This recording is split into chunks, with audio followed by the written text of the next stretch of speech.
Assalamualaikum warahmatullahi wabarakatuh.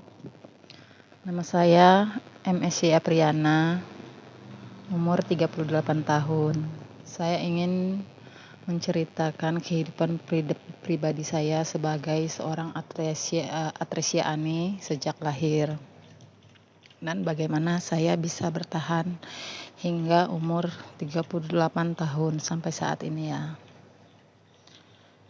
Jadi dari cerita ibu saya diketahui ada penyakit Atresia Ani itu setelah 1 minggu setelah dilahirkan. Lalu saya dibawa ke 2 rumah sakit. Yang pertama Rumah Sakit Caritas Palembang, lalu ke Rumah Sakit Muhammad Husin Palembang. Nah, saya lahir 10 April 1987. Pada saat itu rumah sakit di Palembang tidak mampu untuk mengoperasi saya karena peralatannya belum canggih seperti sekarang. Karena saya wanita dan saya ada fistula di dalam vagina. Jadi saya BAB-nya lewat vagina, buang air kecil juga lewat vagina. Dan itulah yang bisa menyebabkan saya bisa bertahan hidup. Efeknya apa saja? Karena saya belum dioperasi, efeknya itu kalau saya tidak jaga pola makan, setiap bulan saya selalu merasa sembelit, perut selalu merasa sembelit hebat. Dan kalau fesesnya keras, tentu itu akan sangat menyakitkan bagi saya. Saya tidak mau membebani ibu saya karena orang tua saya waktu itu sangat susah sekali.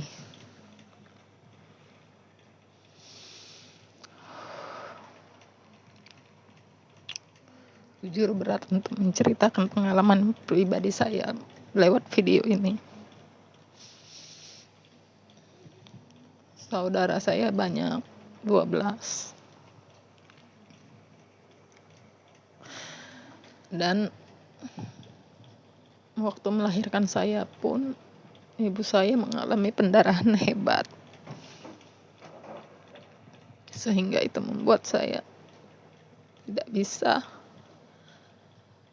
memaksa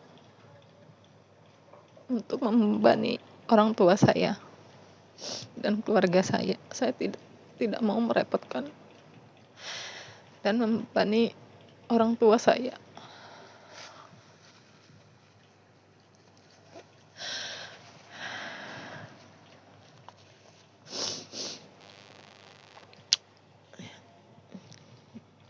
Jadi dari kecil saya sering kena diare.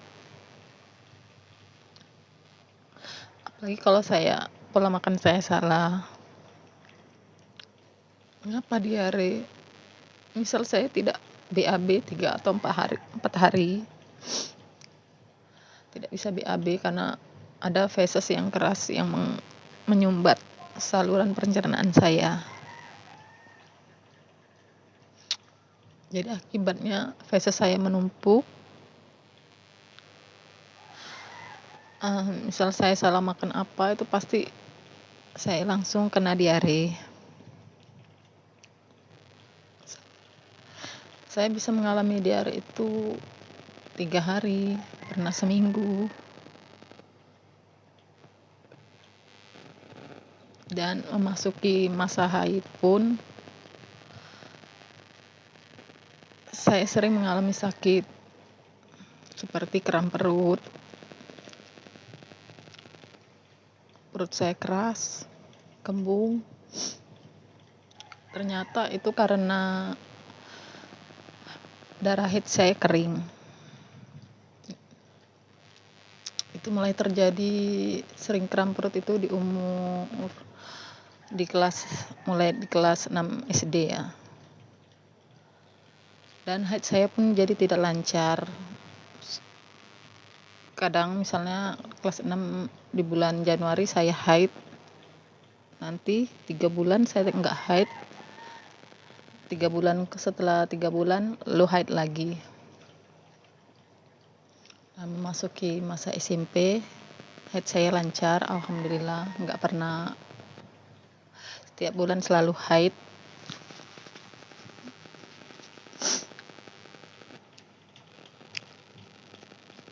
Waktu SD saya juga mempunyai pengalaman yang tidak enak.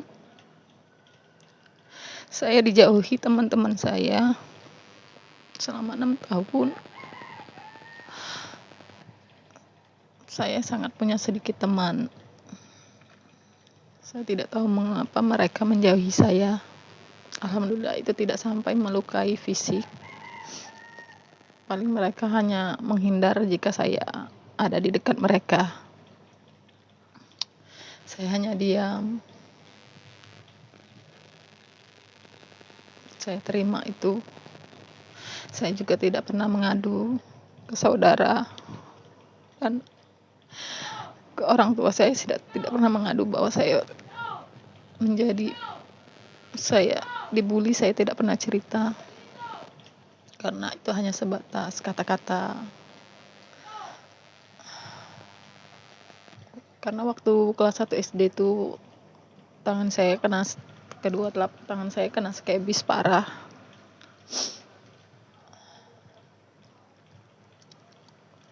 Saya tidak bisa menulis, sangat susah menulis karena luka skebis bernanah itu banyak banget. Alhamdulillah di kelas 2 akhirnya skebis saya sembuh karena saya sudah bisa menjaga kebersihan diri dan berobat juga ke puskesmas. Saya mengalami sembelit parah itu memasuki SMP dan SMK.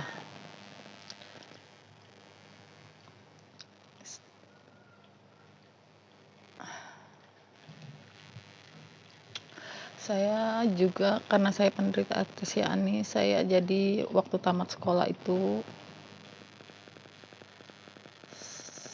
saya nggak bisa bertahan lama bekerja dengan orang lain karena saya merasa tidak nyaman, tidak percaya diri, tidak nyaman karena saya sering sakit. Penyebab utamanya tentu bos mana yang mau menerima jika saya sering izin sakit kan, sedangkan saya tidak berani menceritakan kekurangan saya kepada bos saya. Saya sangat tertutup, saya merasa malu.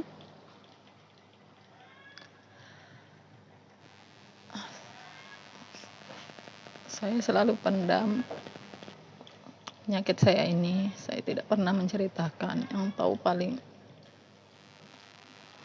orang tua dan beberapa saudara saya.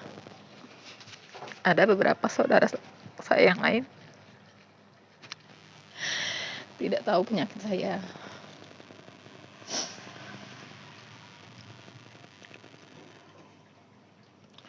Sewaktu kecil saya berpikir tidak ada laki-laki yang akan menyukai saya.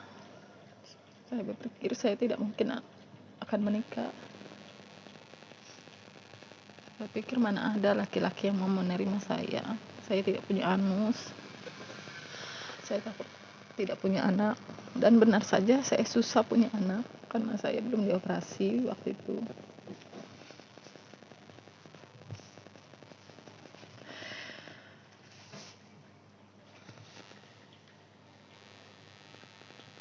Saya mengalami kram perut itu pernah selama 1 bulan. Itu setelah tamat sekolah. Entah mengapa tiba-tiba perut saya sakit, buat bangun sakit, jalan pun harus pelan. Waktu itu pengobatannya cuma herbal. Saya minum sari kunyit, Sembuh-sembuhnya itu saya minum pil spirulina yang tablet dikasih kakak ipar saya. Alhamdulillah setelah minum beberapa tablet, akhirnya darah haid saya yang kering itu keluar dan akhirnya saya sembuh. Itu yang fase yang paling menyakitkan bagi saya waktu kram perut itu, sakit banget. Mau bergerak pun sakit. Kalau diare itu saya udah biasa, saya kuat. Ya paling saya harus mundur-mandir ke WC. Alhamdulillah saya punya fisik yang kuat ya. Nggak sampai ibaratnya dehidrasi atau pingsan, nggak pernah. Saya bersyukur kepada Allah. Saya dikasih fisik yang kuat, mental yang kuat untuk menghadapi penyakit ini, kekurangan saya ini.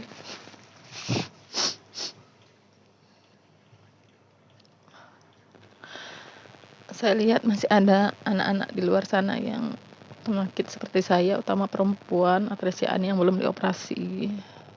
Mungkin faktor biaya seperti saya dulu.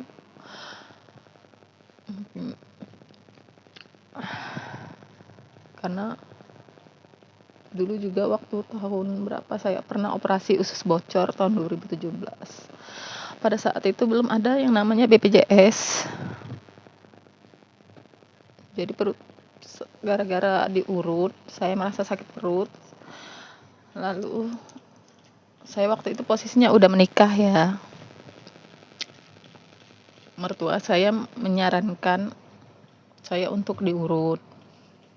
Saya sebagai menantu nurut dong. Karena saya pikir juga itu saya turun peranakan, karena mertua dan saya mengira saya memang benar-benar turun peranakan perut saya. Jadi saya dan suami saya pergi ke tukang urut.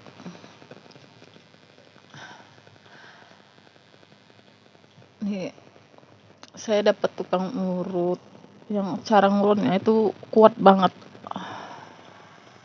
Posisi waktu itu saya nggak BAB ya, udah seminggu apa 2 minggu saya lupa. Posisi perut saya keras, BAB itu seperti ada yang keras di usus saya itu sudah mengeras.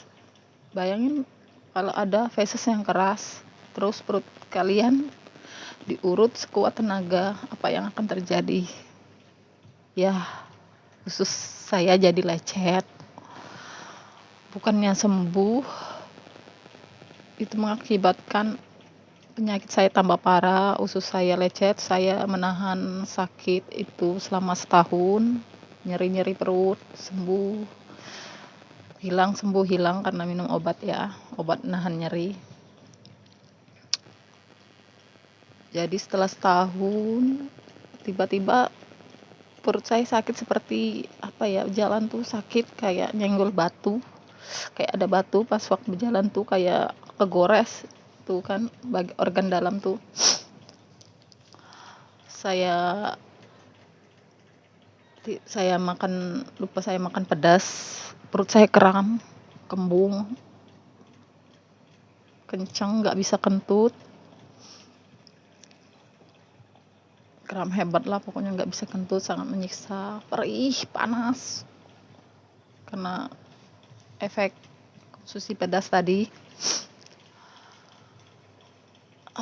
Saya ikhtiar minum obat herbal, nggak mempan juga karena sakitnya sudah sangat-sangat sakit, seperti diiris-iris, susah napas. Akhirnya pada tahun 2017 di malam mau lebaran waktu itu ya, kalau nggak salah mau takbiran, saya dibawa ke IGD Rumah Sakit Palembang, Muhammad Usin Palembang. Dan saya setelah melakukan serangkaian tes, cek lab, ronsen, ternyata usus saya tuh hampir bocor. Saya dioperasi. Alhamdulillah waktu itu bisa memakai surat keterangan tidak mampu. Kami nyebutnya dulu surat askin. Dan jadi biaya operasi usus bocor saya itu ditanggung pemerintah. Alhamdulillah pemulihan saya waktu itu cepat, baik.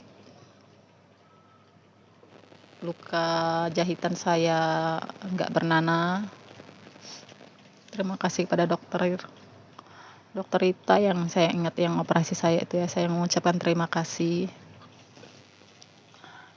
Seharusnya saya melanjutkan pada tahun itu, harusnya melanjutkan operasi pembuatan stoma. Karena waktu itu saya tidak mau merepotkan suami saya, keluarga saya, dan orang tua saya juga takut, trauma melihat saya dioperasi, takut saya meninggal. Dan saya juga harus, misal mau dioperasi stoma saat itu, harus ke dinas sosial.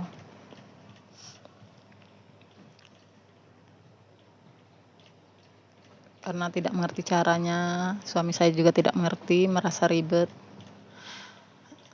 Jadi saya memutuskan untuk tidak melanjutkan operasi pembuatan stoma. Saya tidak datang lagi ke rumah sakit. Ini saya waktu operasi usus bocor itu masih sama suami pertama ya. Iya, saya menikah 2 kali. Nah, sayangnya pernikahan saya cuma bertahan 5 tahun. Waktu saya operasi, orang tua keluarga saya menceritakan kepada mertua saya bahwa saya tidak punya sejak lahir. Jadi pas ada konflik masalah dengan suami saya bertengkar sama suami saya. Saya pergi dari rumah mertua saya. Waktu itu kami nyampur ya, karena keuangan kami lagi susah, suami sering nganggur. Karena suami yang pertama saya itu hanya seorang kuli bangunan, ngojek. Saya hanya bisa bantu jualan makanan. Saya marah ke suami saya, mengapa saya minta dia untuk bantu saya jualan di rumah saja, karena mengharapkan jadi kuli bangunan atau ojek itu kan tidak tetap. Sedangkan jualan saya waktu itu sangat laris. Omsetnya sehari bisa kadang 300 sampai 500 ribu. Saya kewalahan, saya capek. Jawaban suami saya katanya itu bukan bukan bidang dia kalau harus menekunin usaha jualan makanan. Saat itu saya jualan banyak, batagor, ada somai, Taiwan, model, dan sosis, macam-macam lainnya, banyaklah menunya. Nah, saya memendam kesal, suami juga nggak mau menuruti keinginan saya merasa capek, mertua juga tidak mendukung saya. Waktu itu emosi saya tidak stabil, ego saya masih tinggi. Saya pergilah dari rumah mertua saya.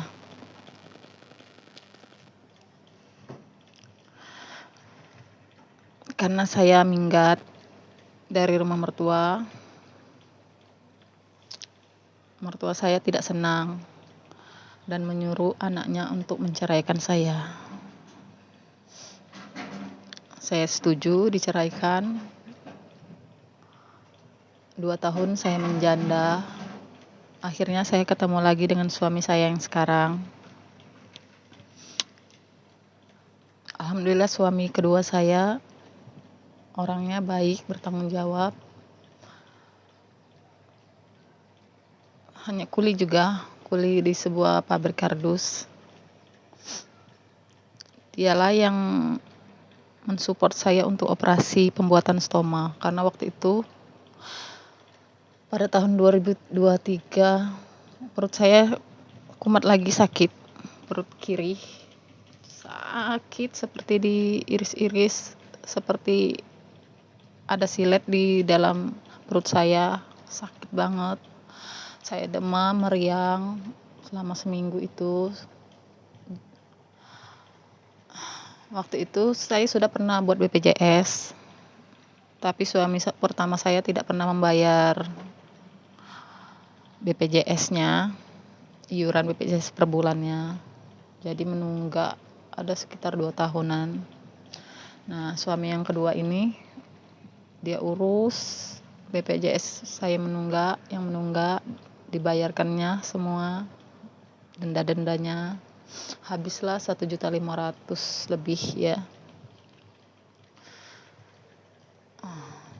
Saya karena mengapa diurus BPJS itu, waktu itu saya kram selama sebulan lagi. Tidak bisa kentut, perut kembung.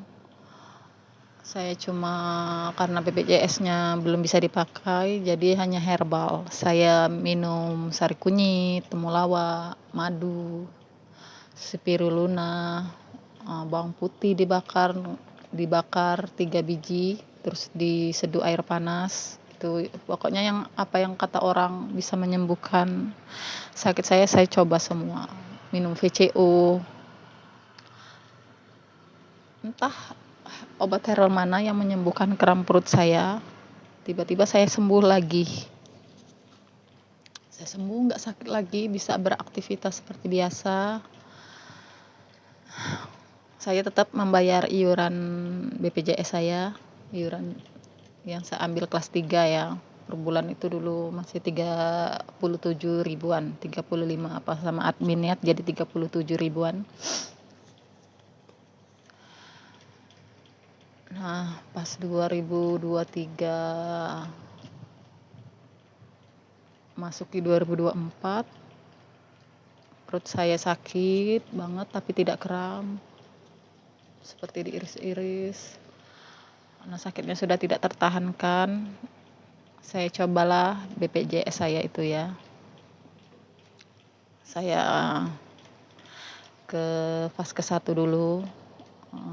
Terus saya dirujuk ke rumah sakit ibu dan anak di Celentang.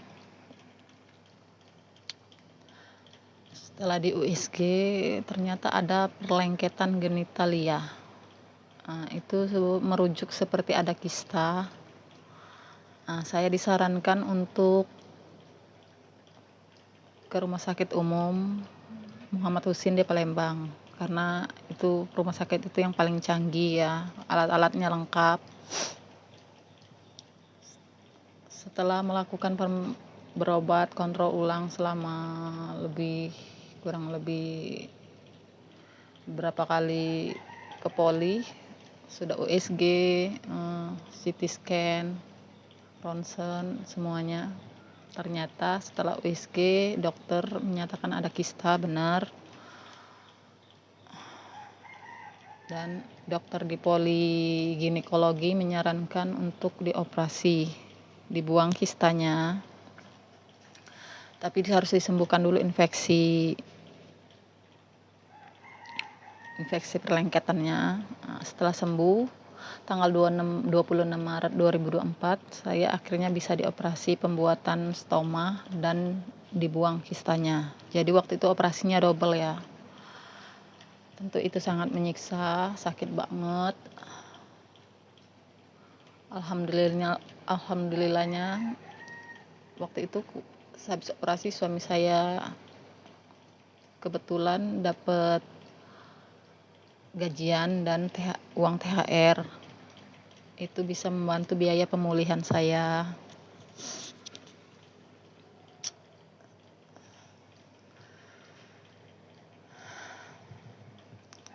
Dan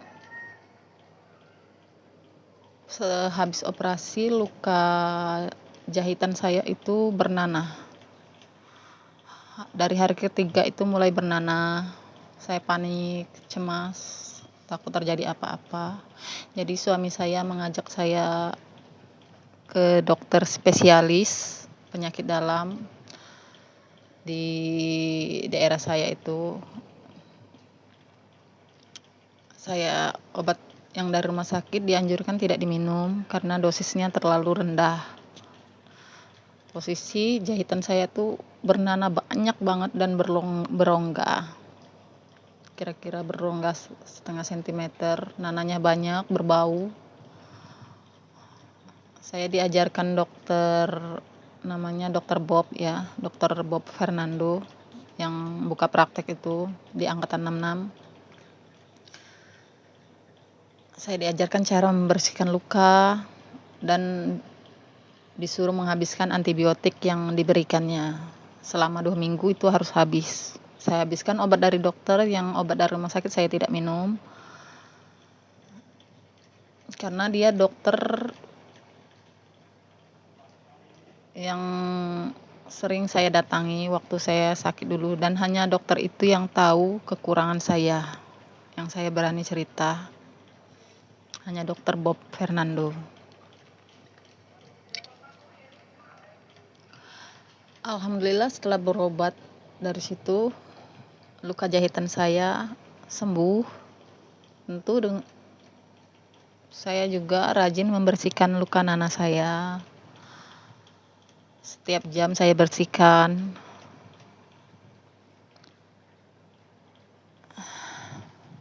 Saya bisa nyaman pakai stoma, lalu saya cari-cari grup di Facebook tentang stoma. Alhamdulillah ada. Saya ikut bergabung di grup WhatsApp namanya Sahabat Ostomed Indonesia. Dan itu sangat banyak membantu,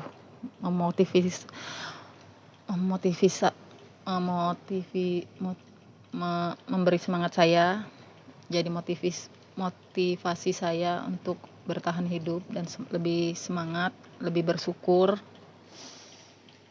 Di grup itu juga ada nurse-nya, perawatnya banyak. Kita juga bisa sharing, misalnya ada masalah tentang seputar stoma, bisa sharing. Itu sangat membantu. Saya mulai percaya diri, saya mulai bisa merawat stoma saya. Karena saya sudah merasa nyaman pakai stoma selama setahun ini, saya memutuskan untuk tidak melanjutkan operasi pembuatan anus. Karena umur saya sekarang sudah 38 tahun. Saya operasi stoma itu di umur 36 tahun 8 bulan. Saya juga tidak mau, saya tipe orang tidak mau menjadi beban orang lain, keluarga. Karena itu sangat membuat saya sedih. Dan saya sudah merasa nyaman dengan keadaan saya ini, saya sudah menerima. Ternyata banyak yang lebih menderita dari saya. Itu cukup membuat saya lebih bersyukur. Saya berterima kasih kepada para ostomed, pada nurse Hamka dan yang lainnya juga.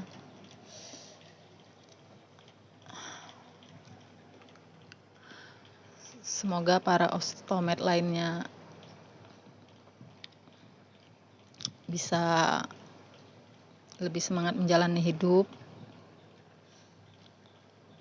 Jangan menyerah dengan kehidupan, tetap jalani dan semangat hidup. Sebagai seorang ostomed pun masih bisa beraktivitas. Saya stomanya jenis kolostomi ya, jadi ada di sebelah kiri. Jadi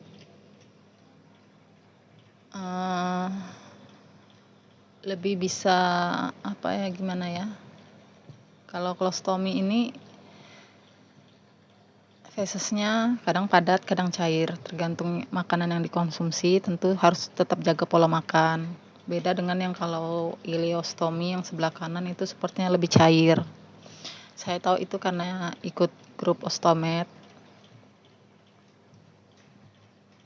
Dan ternyata lebih berat yang menjalani stoma yang ileostomi. Sekian itu cerita dari saya.